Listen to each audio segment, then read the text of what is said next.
Ouvi bem. Ok. Eu vou orar e depois que orar faço a apresentação do nosso tema de hoje e nós iniciamos. Ok? Vamos orar então. Senhor Deus, obrigado, Pai, porque no Teu santo dia, depois do culto, de sermos instruídos, exortados, encorajados com Sua palavra, ainda podemos continuar, ó Deus, sendo instruídos pela doutrina do Senhor. Que Teu Espírito Santo nos ajude, que sejamos instruídos para continuarmos crescendo em santificação e a conformidade com a imagem do Seu Filho Jesus. Abençoe-nos para a Sua glória, Pai, em nome de Jesus. Amém. Bem, irmãos, como o pastor Oreb bem falou, meu nome é Washington, eu sou casado com Letícia e nós temos 2 filhos. Eu sou natural de Alagoas, Maceió, mas tenho estado lá em Pernambuco, tanto pelo seminário quanto pelo projeto Solidão à Glória, junto ao pastor Douglas e todo o trabalho ali realizado. E tendo eu a alegria de estar aqui hoje com vocês, escolhi o tema sobre a consciência humana, ou sobre a consciência moral, para que pudéssemos tratar um pouco sobre isso. E vou fazer isso a partir da perspectiva dos puritanos, mais particularmente do puritano chamado William Perkins. Ele escreveu um tratado extenso sobre o assunto e é basicamente sobre o pensamento dele e de outros puritanos e reformadores que nós iremos tratar esse assunto à luz das Escrituras. Então, se você consegue abrir comigo, eu queria começar com esse texto, como texto base de João 8, João capítulo 8, versículo 4 a 9.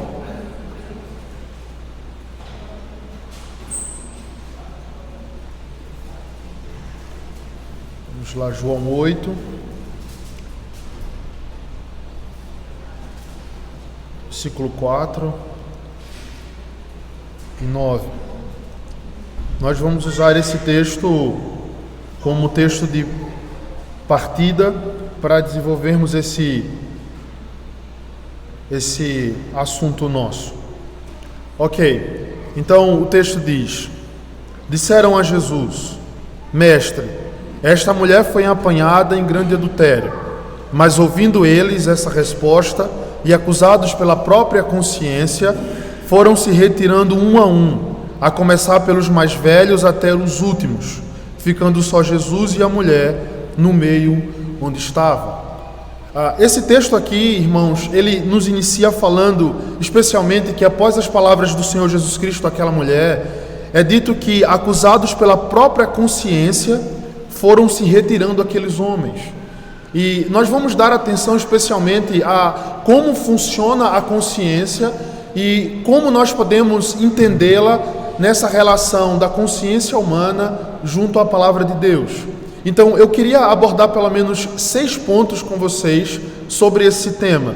Primeiro, eu queria trazer uma definição do que é a consciência, segundo o puritano William Perkins. Daí nós vamos tentar pensar sobre uma definição ou a natureza do que é a consciência. Nós vamos ver posteriormente como essa consciência pode ser provada, como a consciência é uma realidade universal em todos os homens e como é inegável a essa realidade da consciência na alma humana, uma breve definição sobre essa palavra, como ela funciona e algumas aplicações práticas para nós. Então, à luz disso, irmãos, eu queria começar dizendo que, embora esse possa parecer um tema um tanto técnico e em alguns momentos complicados, ele é necessário porque é profundamente prático. Todos nós temos a experiência, ainda que não consigamos definir exatamente o que é a consciência, todos nós conseguimos ter a experiência e testificar que em algum momento aquela voz silenciosa, ela nos reprovou ou nos aprovou diante de alguma situação, que ela nos trouxe inquietação, que nos incomodou. Ainda que a gente não consiga definir isso muito bem, nós não podemos negar essa experiência. Então, à luz disso, foi dito que a consciência, por vezes, ela é tolerada, encorajada ou até combatida. Ela pode ser aplaudida e refutada ou até silenciada. Pode ser blasfemada ou venerada. Entretanto, a consciência, ela nunca pode ser ignorada. Então é à luz disso que o puritano William Perkins, ele argumenta que a consciência faz parte do entendimento humano. Ele diz que a consciência ela não é o entendimento, mas ela faz parte daquilo que é o entendimento humano em todas as criaturas racionais de Deus, ou seja, do ser humano, que Deus fez a sua imagem e semelhança. Então, ele nos diz que a alma humana, ela possui duas características, que é o entendimento e a volição, ou a vontade. E a consciência, ela não está na volição, ela não está na vontade. A consciência faz parte do entendimento. E por que isso é assim? Ele diz que a volição ou a vontade, ela é manifesta ou movida pelas afeições, pelas emoções, pelos sentimentos. E aqui nós encontramos inúmeros sentimentos ou afeições, como alegria, como tristeza, como ódio, etc. Já o entendimento, ele faz parte da razão, é aquele aspecto mais cognitivo ou intelectual da alma humana. E é importante sabermos disso logo a princípio, porque nós vemos que a forma que a consciência funciona, ela é altamente racional, ela faz parte da razão. Então, diante disso, o puritano ele argumenta que para compreender o entendimento, nós precisamos antes entender dois aspectos do entendimento. Então essa é a ideia, nós temos o entendimento humano, e o entendimento humano ele vai se dividir em duas partes. E é uma dessas duas partes que nós vamos ter a consciência e partimos para entender como ela funciona. Então, segundo William Perkins, o entendimento ele funciona de duas formas. Nós temos uma compreensão teórica e uma compreensão prática. A compreensão teórica do entendimento é aquela parte quando nós ouvimos uma informação, rapidamente nós analisamos ou fazemos como que nós buscamos todo o arcabouço de conhecimento que nós temos para analisar se aquilo que está sendo dito a nós naquele ato é verdadeiro ou falso. Fazemos isso de forma automática, basicamente. Então chega uma informação para nós e nós iremos analisar aquilo baseado no que nós já conhecemos ou diante das circunstâncias. É o que ele chama de compreensão teórica. E a consciência não atua nesse aspecto do entendimento. A consciência atua nesse segundo aspecto, que ele chama de compreensão prática. A consciência, ela está para a análise daquilo que o homem faz. Então vamos lá para não nos perdermos nesse primeiro momento. O homem é composto com a alma, e uma perfeição da alma é o entendimento. E o entendimento ele é composto por uma compreensão teórica e uma compreensão prática. E é dentro dessa compreensão prática que nós iremos encontrar a consciência atuante no homem. Então, ele diz assim, na verdade, a consciência é um atuante do entendimento em suas compreensões práticas das ações humanas.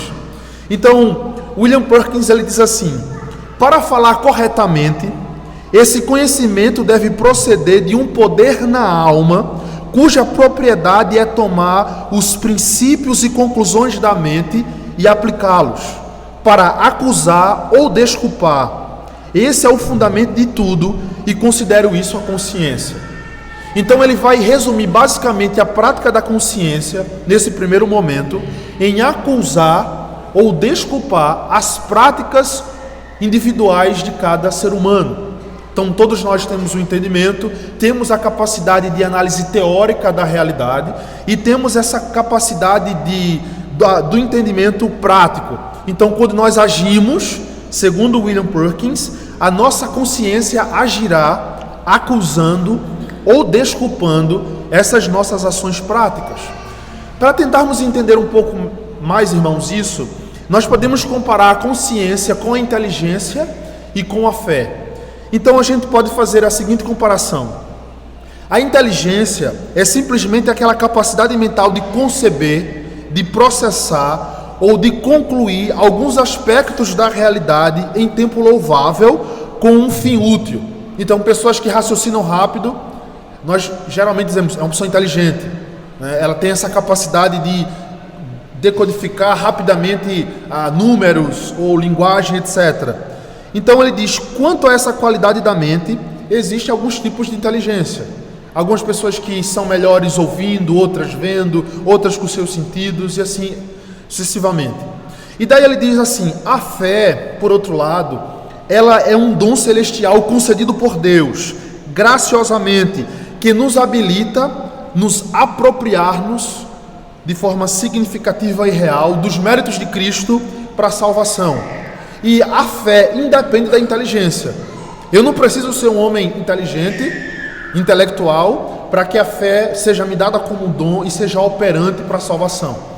Ele diz: quanto à consciência, ou a consciência por sua vez, ela vai ainda mais longe do que tudo isso, pois determina ou dá sentença aos efeitos ou às práticas do homem.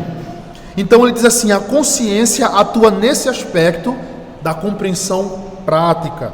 E ele diz assim: isso foi feito, isso não foi feito. A consciência determina. Quando nós tomamos consciência de nossa consciência, nós vamos ter questões como essa: isso foi feito ou isso não foi feito? De forma prática, recebemos uma instrução ou uma ordem.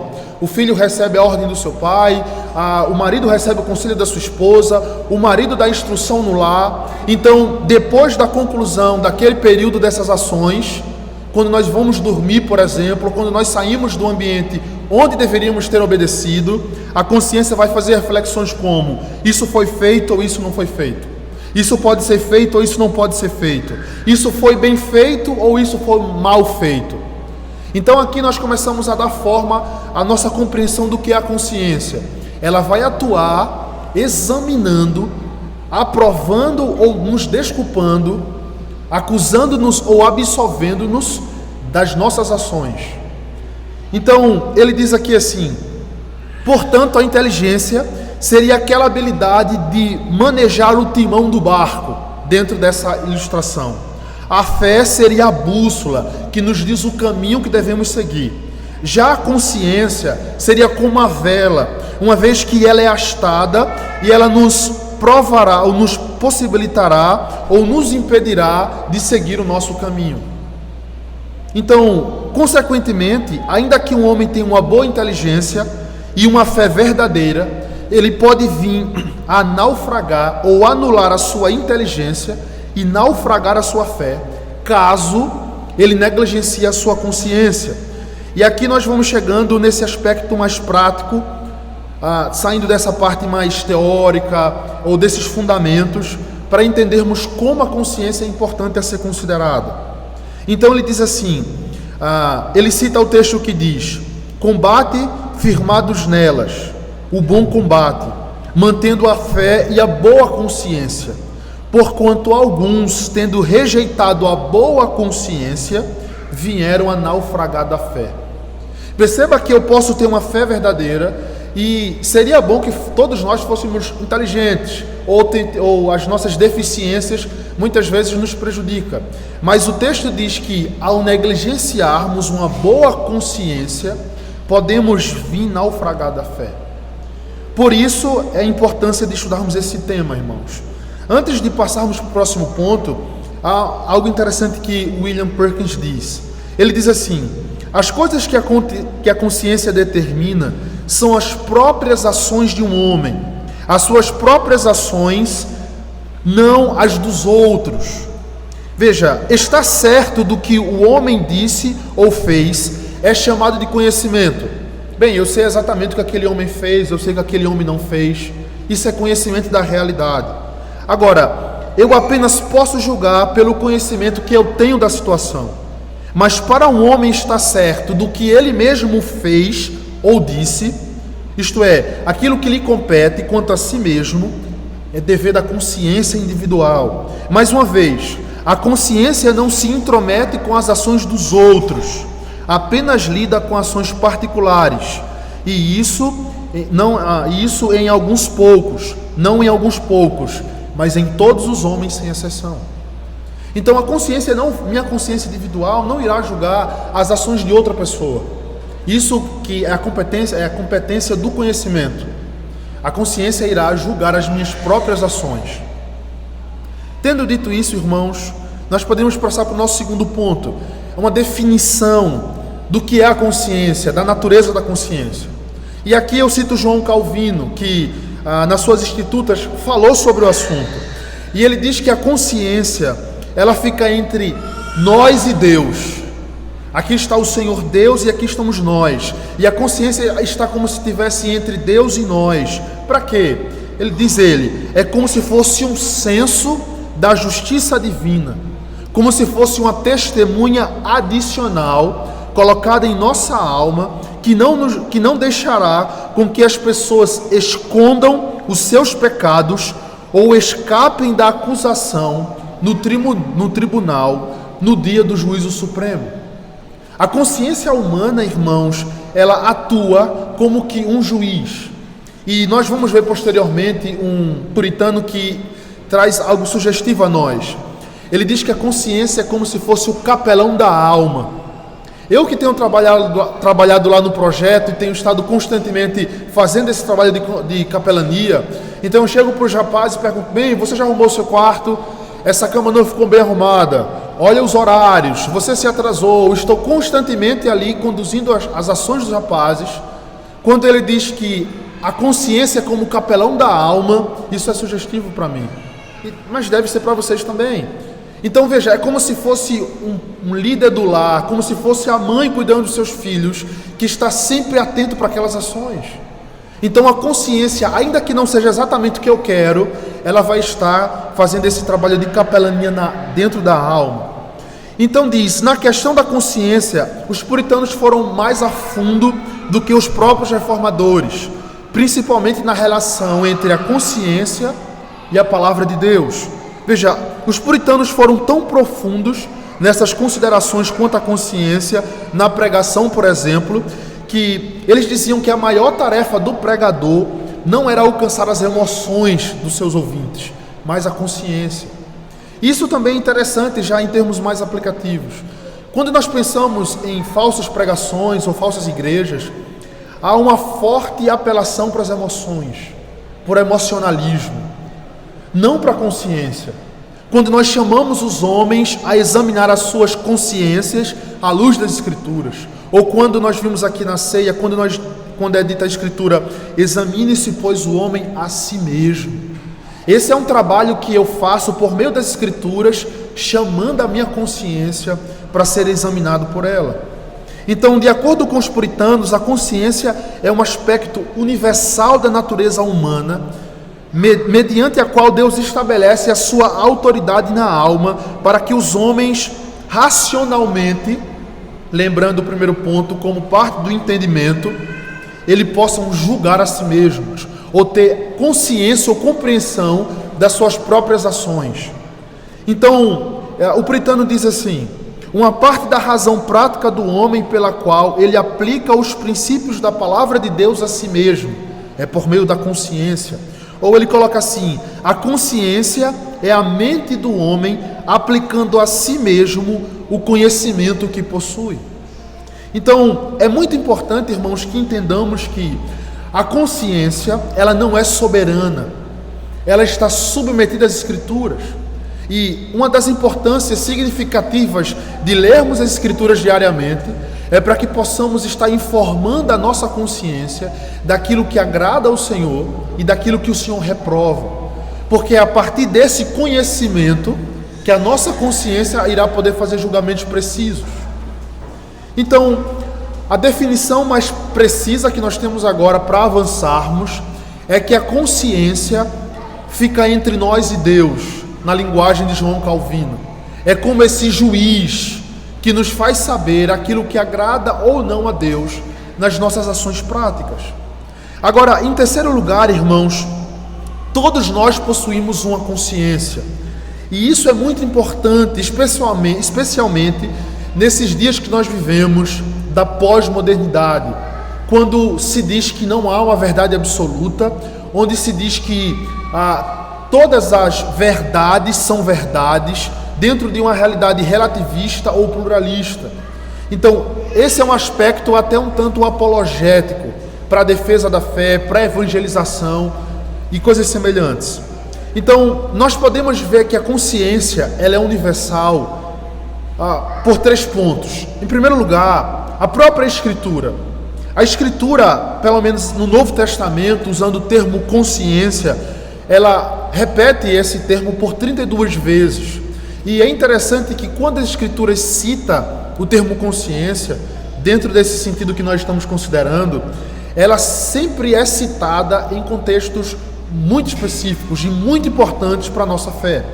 Eu quero citar alguns textos para que a gente perceba isso. Veja, 1 Timóteo 1,19. Se vocês querem me acompanhar, eu vou fazendo a leitura do texto por causa do nosso tempo. Mas talvez, se você quer anotar, eu vou dar as referências. Nós já lemos esse texto no início, 1 Timóteo 1,19. Mantendo a fé e a boa consciência, porquanto alguns, tendo rejeitado a boa consciência, vieram a naufragar na fé. Perceba que ele diz que a ênfase do apóstolo não está necessariamente na fé, mas na negligência da boa consciência. Porque eu posso ter uma fé genuína e, por um momento de fraqueza, negligenciar a minha consciência.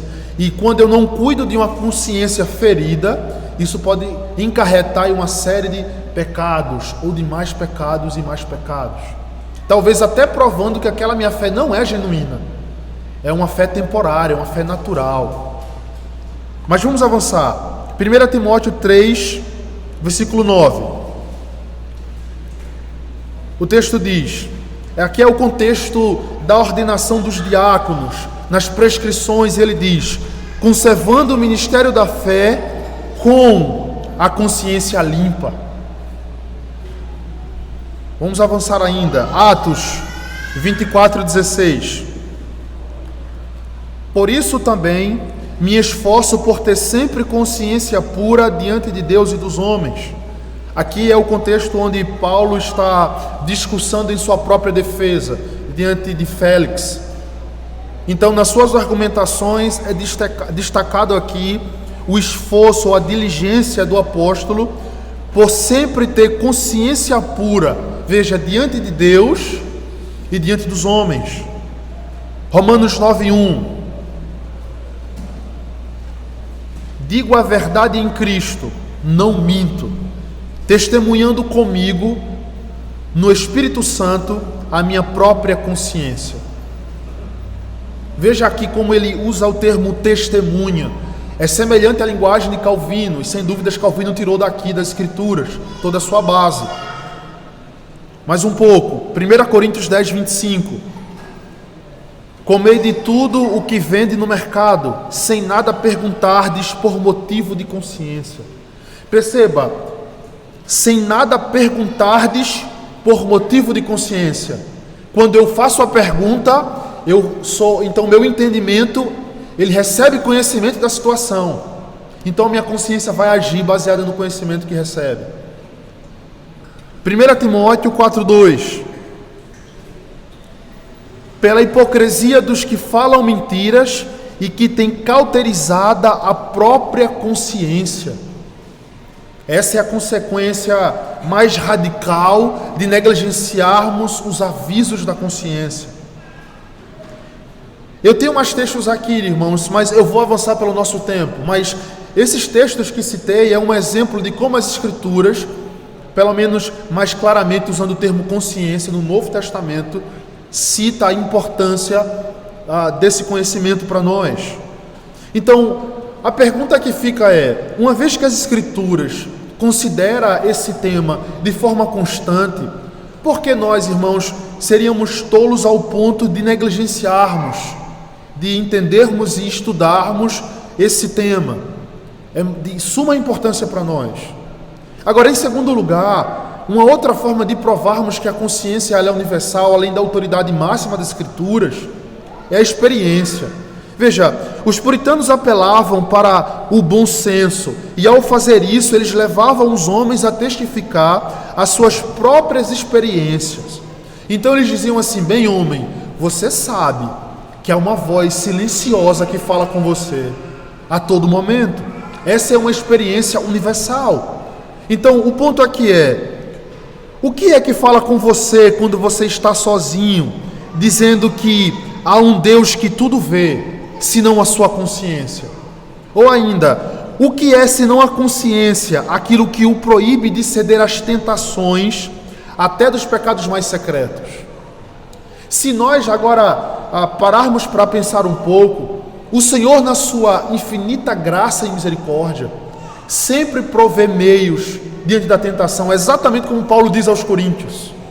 E antes de cometermos determinados pecados, parece que somos avisados pela consciência. Às vezes por uma circunstância que nos impediu imediatamente de executar o pecado, mas de forma individual e silenciosa, a consciência parece nos avisar. O puritano Samuel Bottom dizia assim, que quando a consciência não é um freio, ela é um chicote. Então nós iremos sofrer então seus golpes, especialmente depois do ato pecaminoso. E parece que a consciência, ela muitas vezes nos incomoda, mas quando nós a ignoramos, então ela silencia. Nós cometemos o nosso pecado, e após o pecado ser cometido, ela volta, como se dissesse assim: eu lhe avisei, eu adverti a você quanto às consequências disso. Então, outro puritano chamado Samuel Vincent, ele diz assim, em uma de suas obras: quando Satanás e um coração enganoso imploram pelo pecado e o persuadem por estes argumentos, é provável que ninguém o conheça. Ainda assim, a consciência se declara contra isso e clama: ó, não faça essa coisa abominável que Deus odeia. Ele fala isso na obra O Céu ou o Inferno na Terra, ou um discurso sobre a consciência. Então muitas vezes nós já estamos persuadidos de cometer determinados pecados que nem a pessoa mais próxima a nós pode saber. Mas a nossa consciência, como um fruto da misericórdia de Deus, nos adverte disso. Ainda falando sobre a experiência como uma prova da consciência, podemos perceber o que é senão a consciência usada pelo Espírito de Deus, que aplica as verdades particulares que são mais geralmente entregues a nós por meio do ministério do Evangelho, na pregação. A nossa consciência, ela é muito informada de forma imperativa por meio da pregação do Evangelho. Então é dito ainda pelo puritano Nathanael Vincent, ele diz: o pregador atira muitas flechas, o Espírito os direciona para pessoas particulares, e a consciência percebe ou recebe ou direciona para onde essa flecha deve ser apontada. Então veja como é interessante essa ilustração que ele nos dá. O pregador está dominicalmente com suas flechas ou com as escrituras sagradas, mirando para os homens, para as consciências dos homens, e atirando. O Espírito Santo irá direcionar para quem serve essas flechas, e é a consciência então que vai nos ajudar a dizer: é para mim. O pregador está falando para mim, ainda que ele não conheça a minha causa particular. Ou eu vou concluir: o próprio Espírito Santo está usando o pregador para falar ao meu coração, sendo por questões de exortação ou até de consolo, de encorajamento. Então, a mesma linguagem que estava na boca do profeta Natã para Davi, depois de sua queda terrível, estava também na boca da consciência do rei culpado. E vocês devem lembrar esse momento da narrativa do Antigo Testamento, quando Natã chega para Davi e lhe conta uma parábola, e daí depois a conclusão de Davi é que aquele homem tem que morrer, e o profeta diz: esse homem é você, e isso é suficiente. A consciência de Davi ali estava amortecida, mas Deus, na sua graça, a despertou, e ele tem convicção. Então percebamos a palavra de Deus falando de forma geral: a alma que pecar, as escrituras dizem, ou o salário do pecado é a morte. Aí a consciência vai clamar internamente: tu é este homem que pecou, então eu vou concluir, então eu vou morrer. Isso no caso de um homem ímpio que ainda não tem clareza da obra de Cristo. Agora, em terceiro e último lugar, irmãos, nós devemos ver a consciência como parte da revelação geral de Deus na alma humana. Nós sabemos que nós temos 2 volumes de revelação. Temos a revelação especial, as escrituras sagradas, e temos a revelação geral, onde Deus se revela ao homem por meio daquilo que foi criado, por meio da sua providência no curso da história, e na alma humana, por meio da consciência. Romanos claramente nos diz isso.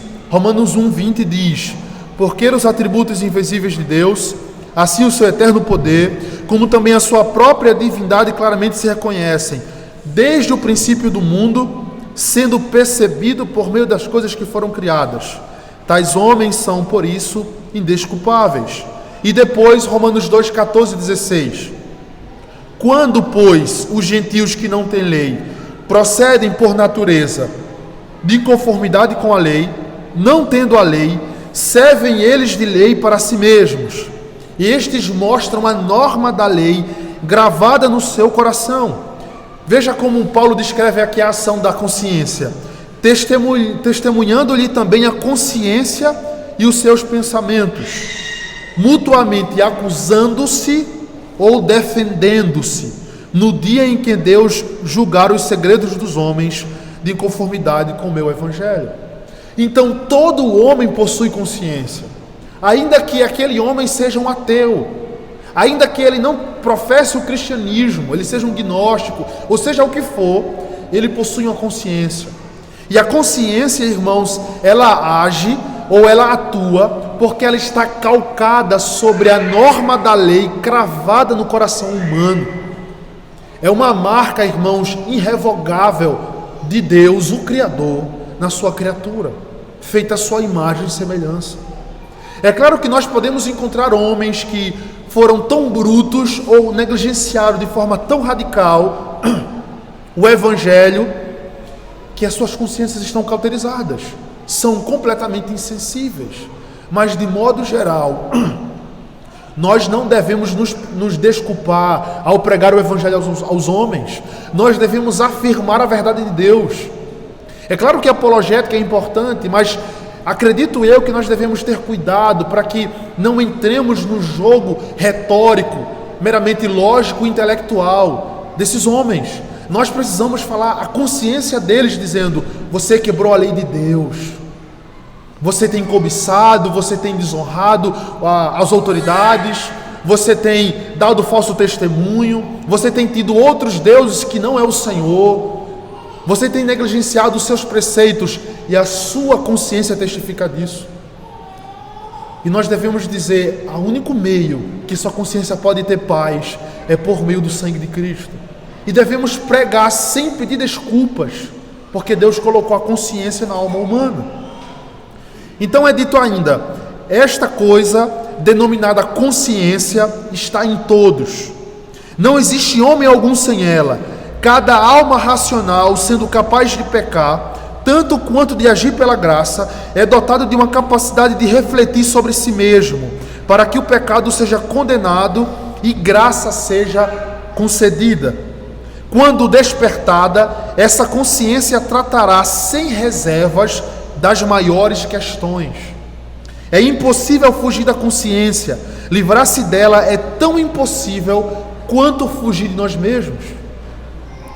Irmãos, quando temos uma consciência sensível, nós não conseguimos passar nem por um copo amassado no chão sem que voltemos e peguemos ele para jogar no lixo.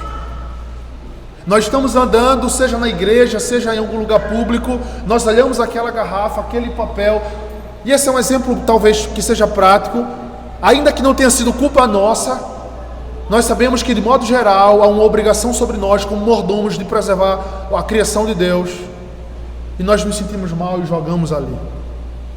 Quando a consciência é despertada, ela tratará das questões mais pequenas, mais sensíveis. Então, contradizendo aqueles que dizem que não há consciência, ou que não há uma consciência moral e universal no coração humano, nós afirmamos de forma categórica que a consciência é a marca de Deus na alma humana. Então veja, o Salmo 14, versículo 1 diz: diz o insensato no seu coração, não há Deus, corrompe-se e praticam abominações. Percebam, irmãos, que negar a consciência dentro dessas filosofias modernas e pós-modernas é negar a responsabilidade moral do homem, é negar que há um Deus todo-poderoso, criador e legislador sobre tudo e todos. Então, quando eu removo a ideia da consciência humana, da consciência moral, que está calcada sobre a lei de Deus, os 10 mandamentos, eu estou desresponsabilizando os homens dos seus atos. Não é à toa que dentro dessas novas ideias, um homem que tem desejos bestiais por uma criança, por exemplo, isso vai ser dito que são problemas cognitivos. Você desresponsabiliza esse homem e tira a sua obrigação moral, e assim dentro de outras coisas absurdas. E o texto diz que eu nego Deus, então assim eu nego o capelão ou a testemunha de Deus na alma humana. Consequentemente, o texto diz: praticam abominações. Eu preciso remover esses absolutos morais para estar em paz no meu próprio pecado. Então, todo esse esforço ímpio de anular a consciência ou a responsabilidade moral se dá para uma disposição de pecado. Pecado e mais pecado. Por isso que quando afirmamos, irmãos, que o homem possui uma consciência moral, nós estamos afirmando que Deus é soberano sobre todas as ações morais dos homens, não apenas externas, mas também internas. Então, é dito ainda, quando Deus criou o homem no início, o Senhor a fixou, isto é, a consciência, de forma indelével ou sem poder ser apagada definitivamente. É verdade que desde a queda do homem, a consciência está terrivelmente corrompida, mas o homem jamais consegue livrar-se dela. A consciência continua para sempre dentro de cada homem, quer seja na terra, quer seja no céu ou no inferno. A consciência é irreprimível, ou seja, ela consegue observar a culpa dos irmãos de José 20 anos depois do seu pecado contra ele. É basicamente o tempo aí que os estudiosos dizem de quando os irmãos de José o venderam até posteriormente quando ele se revela. Então, antes dele se revelar como sendo José, ele começa ali meio que pregar peças para eles. Eles vão ao canto, diz o texto, e diz assim: isso está nos acontecendo porque agimos mal com o nosso irmão. O que trouxe à memória daqueles homens um pecado cometido, segundo os estudiosos, 20 anos atrás? A consciência. E ele continua dizendo assim: ela é suprema também, a consciência, nessa sua ação, tanto como testemunha quanto juiz, e ela é íntima, porque ela conhece os segredos e os pensamentos pessoais nossos. Então, aqueles que negam a existência da consciência são mais motivados pelo pecado do que por qualquer convicção real de que ela não exista. A verdadeira causa de pecadores moralmente insensíveis dizerem que não existe algo como a consciência é esta: a consciência os amaldiçoa, censura e os inquieta, e eles desejam, acima de tudo, que não houvesse algo dessa natureza de forma tão íntima, julgando as suas ações constantemente. Agora que nós chegamos na definição do que é a consciência, nós vimos que a natureza da consciência está para julgar, para absolver ou condenar. Agora, vamos definir a consciência. Veja, os puritanos eles usavam a etimologia da palavra para nos dar uma definição mais precisa. Então, essa palavra consciência, ela significa, ela é composta por duas palavras. Scientia, que significa conhecimento, e com, que é um prefixo latino que implica em compartilhar ou comunicar. Então, literalmente, consciência seria conhecimento compartilhado. O significado da palavra consciência na sua etimologia. Então, portanto, irmãos, o que é a consciência? É um conhecimento compartilhado conosco. Aí daí os puritanos faziam uma pergunta: mas quem compartilha esse conhecimento conosco? A resposta é o próprio Deus. Deus faz com que conheçamos ou tenhamos a capacidade de refletir sobre nossas próprias ações. E porque nós temos a norma da lei cravada no coração, nós podemos fazer julgamentos morais. E é interessante que Paulo, a gente já leu esse texto, diz que os gentios que não tiveram a revelação dos 10 mandamentos, eles nunca ouviram: não terás outros deuses, eles nunca ouviram: não darás falso testemunho. Mas apesar disso, por causa da norma da lei no coração, as próprias ações deles servem como leis para eles. Deixa eu tentar ilustrar isso. Veja, pense em uma tribo indígena isolada. Eles são poligâmicos. E um índio tem 5 mulheres, outro índio tem 4 mulheres. E imagine que o índio que tem 5 mulheres, ele de alguma forma começou a se relacionar com a 4ª mulher do outro índio. Veja, são poligâmicos. Mas apesar disso, aquele ato do índio que tem 5 mulheres, de relacionar-se com a mulher do outro índio, apesar de ter 4, não vai ser vista com bons olhos. Perceba que apesar de haver uma corrupção ali, há um princípio, apesar da corrupção, de fidelidade. Ou perceba ainda que se um índio que nunca ouviu "não furtarás" entrar na oca de outro índio e subtrair o seu arco, aquilo vai trazer problemas. Então há um princípio universal, e nós vamos ver que por causa da queda ele vai estar corrompido. E isso parte da constituição humana, do coração humano, porque Deus colocou a norma da lei ali. Então esse conhecimento que Deus compartilha conosco, ele é moral, ele pode ser julgado por causa dessa realidade. Então a consciência e a moralidade estão altamente ligadas, elas são íntimas. Então os puritanos viam a consciência como a razão em ação em questões morais práticas. Por isso que quando os puritanos se referem à consciência como representante e vice-regente de Deus conosco, ou espião de Deus em nosso íntimo, ou oficial de justiça de Deus para julgar os nossos pecados, não deveríamos rejeitar essa ideia. E aqui eu dou um pulo por causa do nosso tempo, falando como a consciência funciona e nós aplicamos isso. Como se dá o funcionamento da consciência? Eles entendiam que a consciência ela funciona de forma lógica, como que dentro de um silogismo. Veja, nós temos uma premissa maior, um princípio geral, depois nós temos uma premissa menor, uma observação de um fato e uma conclusão. Como isso se dá para não parecer tão complexo para nós? Isso se dá dessa forma.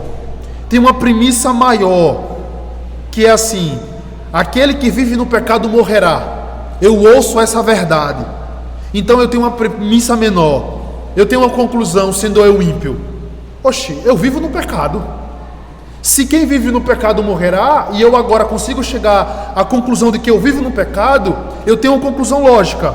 Portanto, morrerei. Ele disse que esse é um raciocínio condenatório da consciência. Por outro lado, a consciência, quando iluminada pelo Espírito Santo, ela tem um raciocínio consolador. Qual é esse raciocínio? Eu ainda pecador, sem Cristo, ímpio completamente, eu ouço: todo aquele que crê em Cristo não morrerá, mas viverá. Então eu chego, bem, eu tenho crido em Cristo ou eu creio em Cristo. Aí eu concluo: portanto não morrerei, mas viverei. Então a consciência irá funcionar assim, sendo informada pelas Escrituras, sendo iluminada pelo Espírito Santo e chegando em conclusões morais, lógicas. Então a conclusão é: os puritanos viam a consciência assim. A consciência representa a Deus em nossa alma. E os puritanos usavam descrições muito vívidas para falar sobre isso. O puritano George Swinnock dizia: a consciência é o representante da teologia em um pequeno mundo, o homem. Ou John Tripp dizia: o capelão doméstico de Deus na alma. A consciência é um pregador também para nos dizer qual é o nosso dever, tanto para com Deus quanto para com o homem. É de fato um pregador poderoso, pois a consciência exorta, insta, ela provoca. É de fato um pregador mais poderoso que pode existir. De tempos em tempos fará estremecer o coração mais arrogante e o mais obstinado debaixo do céu. Jamais nos deixará sozinhos até que tenha nos levado a Deus ou ao diabo. Junto com o Espírito de Deus, a consciência está comissionada para ser nosso instrutor sobre a maneira que devemos andar. A consciência funciona como um livro de registros de Deus que deverá ser aberta no dia do juízo e no qual estão anotados os nossos pensamentos, as nossas palavras e as nossas ações. Então eu quero concluir, irmãos, dizendo assim: A consciência foi radicalmente afetada pela queda, assim como todas as faculdades humanas. E nós podemos ter alguns problemas, apesar da consciência ser tão importante para a nossa compreensão do homem, na nossa antropologia bíblica. Quais seriam esses problemas? É muito possível que a nossa consciência tenha recebido o perdão de Deus em Cristo Jesus, mas ainda não tenha compreendido isso.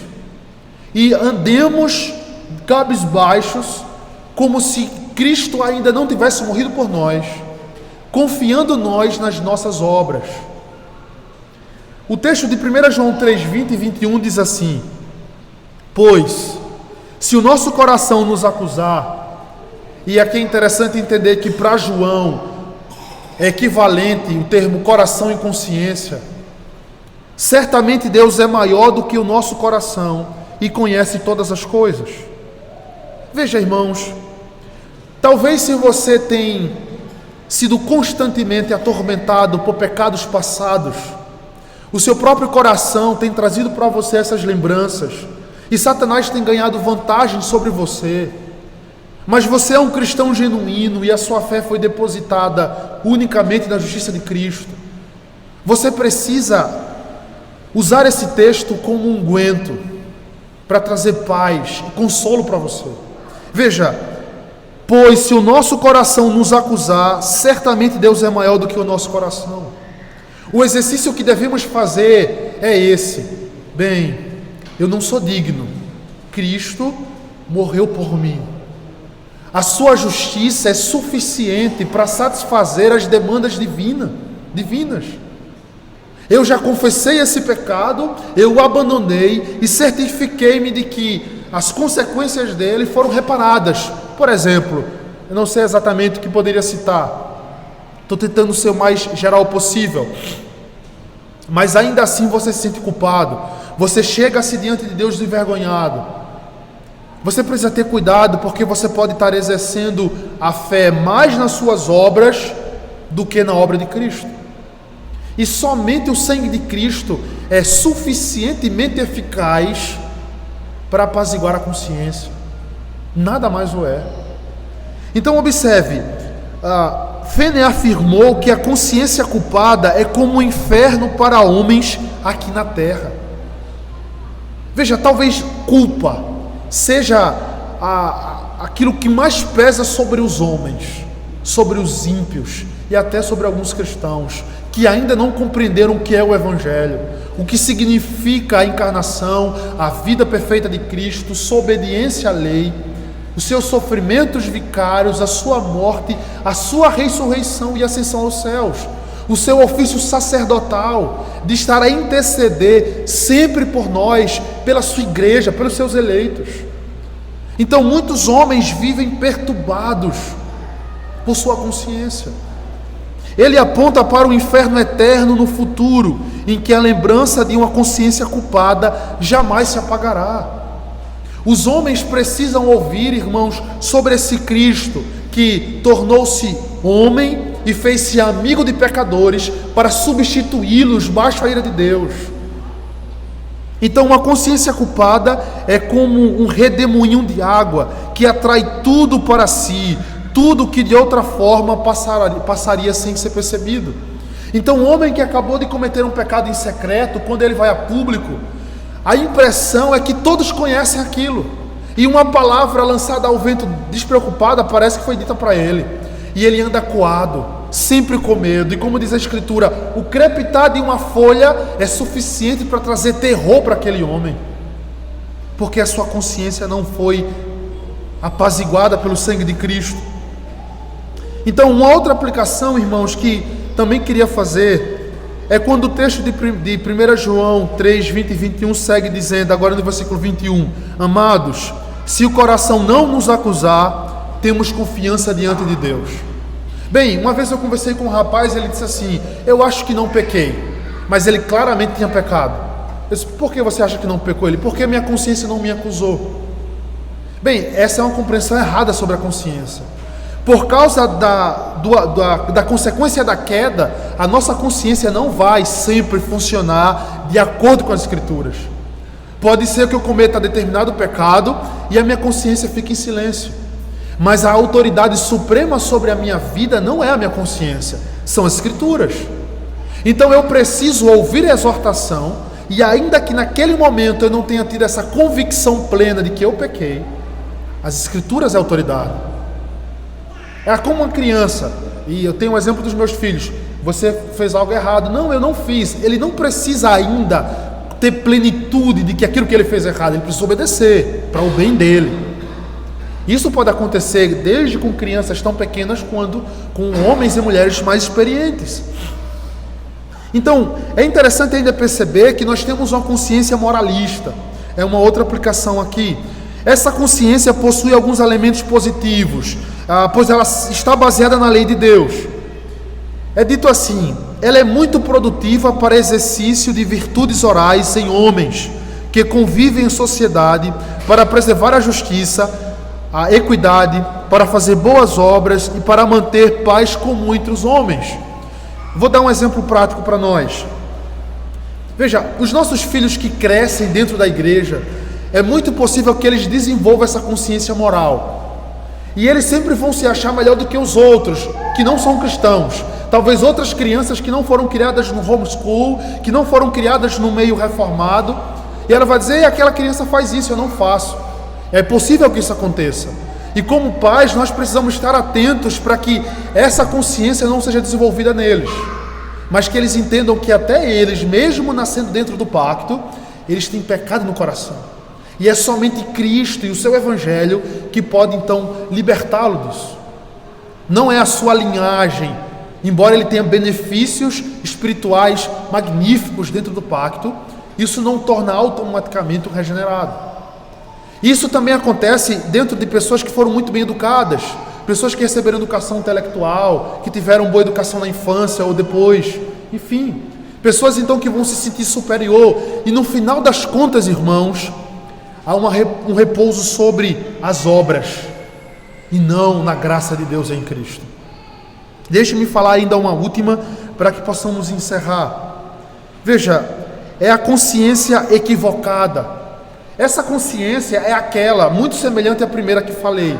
Eu nunca me sinto perdoado por Deus, então eu estou sempre em autocomiseração, eu estou sempre com um olhar de triste, eu estou sempre naquela condição. Mas eu não posso agir assim, porque quando Cristo me salva, Ele me salva para ser filho de Deus. Então eu nunca consigo olhar para Deus como um pai, eu sempre me sinto indigno de suas bênçãos, e isso pode ser confundido com piedade, mas não é. Pode na verdade ser muito orgulho do meu coração, e é chamado pelos puritanos de consciência equivocada. A verdade nua e crua é que o erro não pode nos obrigar a segui-lo. Uma consciência equivocada pode compelir, assim como ir contra ela pode ser pecado, mas ela nunca pode compelir de tal maneira que segui-la seja uma virtude. Para o pecador cego, seguir uma consciência equivocada é seguir sua consciência cega, até que ambos caiam no fosso. E contra a consciência é sempre mal, e seguir uma consciência equivocada é um mal ainda maior. Mas existe um meio, caminho, que é seguro e bom, a saber, instruir melhor a consciência por meio da palavra de Deus. Assim eu encerro com uma frase do Dr. Joel Bick. Em suma, em suas tarefas e raciocínio, a consciência é, em geral, em grande medida, autônoma de nossa vontade. Embora possamos suprimir ou sufocar a consciência, o normal é ela falar de forma independente de nossa vontade, e às vezes, até mesmo de forma contrária à nossa vontade. Ela fala alto quando na verdade gostaríamos de que ela se mantesse em silêncio. E no entanto, quando ela fala, é estranhamente distinta de nós. Sentimos que ela permanece sobre nós, dirigindo-se a nós como se tivesse autoridade absoluta que nós não a entregamos, ou como se tivesse tomada de nós. Dessa maneira, assim como os puritanos, ainda personificamos a consciência e nos referimos a ela atualmente como porta-voz de Deus na alma. A consciência não é uma ideia absurda, é uma parte necessária de nossa natureza e experiência moral. Portanto, queridos irmãos, tendo feito essa breve explanação do que é a consciência, precisamos entender de forma definitiva que somente a compreensão do Evangelho de Cristo, por meio das Escrituras Sagradas, pode trazer paz para uma consciência perturbada. E somente a compreensão do Evangelho, por meio da iluminação do Espírito Santo, pode trazer segurança para uma consciência que não se sente culpada. Nós não podemos negar esse fato e devemos usá-lo, mas sempre à luz das Escrituras como autoridade máxima. Então, assim, eu encerro o nosso momento de instrução dominical. Se talvez algum irmão tenha alguma dúvida ou algo que colabore, fique à vontade. E eu conseguindo responder sua pergunta, eu vou fazer isso prontamente. Por favor, meu irmão.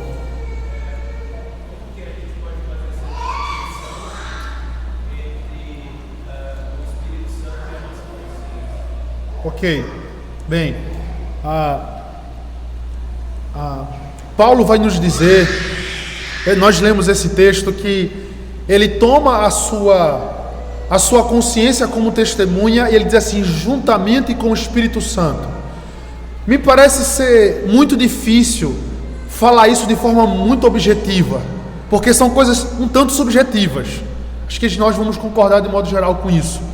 Mas nós podemos saber, a partir das Escrituras, bem, o exame seria basicamente esse: eu não me sinto condenado por essa ação, ou eu me sinto condenado por aquela ação.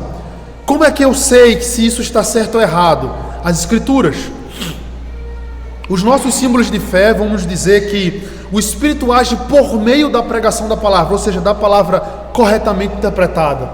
Então, se eu sinto, se eu percebo que a minha consciência está me instruindo diante de determinada situação e ela é contrária às Escrituras, eu devo ter certeza absoluta de que não é o Espírito Santo que está fazendo isso.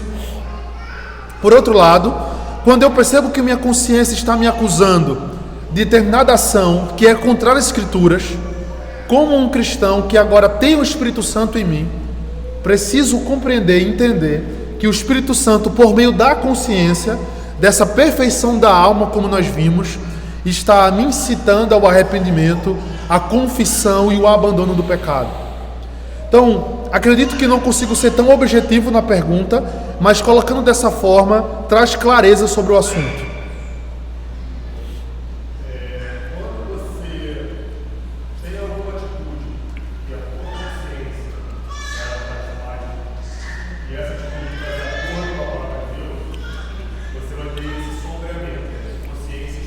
Sim.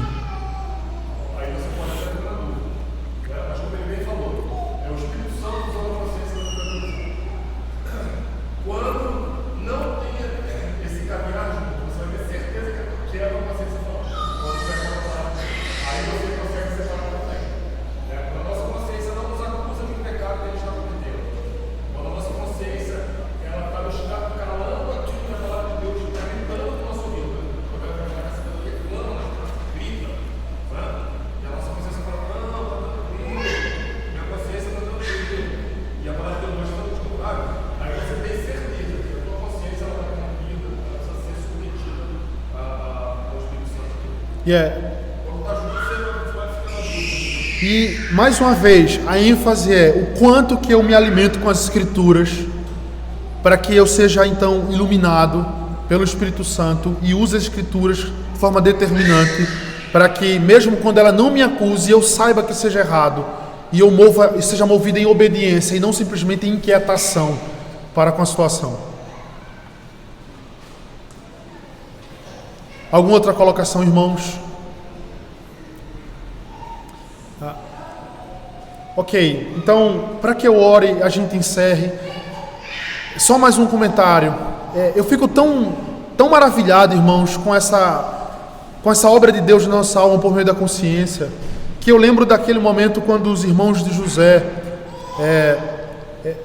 na verdade, quando Judá, ele mesmo depois de ter feito o que fez, junto a Tamar, a sua nora, E quando chega diante dele, aqueles objetos, o bordão, o cajado, e o seu selo, ele diz: ela é mais justa do que eu. Rapidamente, aqueles objetos faz com que ele volte à sua memória a lembrança do seu pecado, dele ter negado o seu filho àquela mulher. E Deus muitas vezes faz isso conosco, irmãos. E nós devemos ver isso como uma graça de Deus. Uma pessoa, veja, isso é tão poderoso, que às vezes nós falamos de uma pessoa e aquela pessoa não sabe que falamos mal dela, e quando nós a vemos, nós ficamos completamente desconcertados.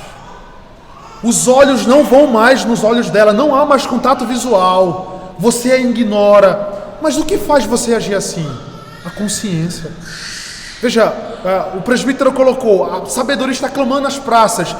Na praça da alma, poderíamos colocar assim. Devemos ir a Cristo, devemos ir a Cristo, devemos ir a Cristo, de novo, de novo e de novo.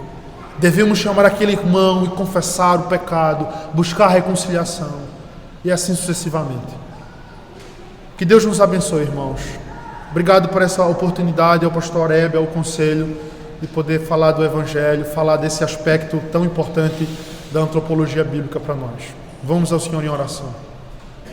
Deus querido, nós te agradecemos, Pai, porque por meio da sua palavra nós não ficamos nas trevas da ignorância e somos instruídos como entender o que é o homem, como funciona, ó Deus, o nosso coração, a nossa mente, a consciência. Obrigado, ó Deus, por ter nos dado essa capacidade de examinar as nossas próprias obras, e por meio disso o Senhor tem nos abençoado com as bênçãos do Evangelho, pela ação do Seu Espírito Santo. Que sejamos homens e mulheres de consciências sensíveis às Tuas exortações, ao Teu consolo. Ó Deus, por favor, ajude-nos, Pai. Livre-nos de consciências cauterizadas, insensíveis e apáticas, mas que a cada domingo, ó Deus, a cada culto, ou a cada instrução doméstica, a cada devocional, ó Deus, sejamos levados ao arrependimento e à confissão, para que possamos continuar crescendo nesse processo bendito de santificação à imagem de Cristo. Abençoe, ó Deus, essa porção do seu corpo, abençoe esses irmãos queridos, em nome de Jesus. Amém. Obrigado, irmãos.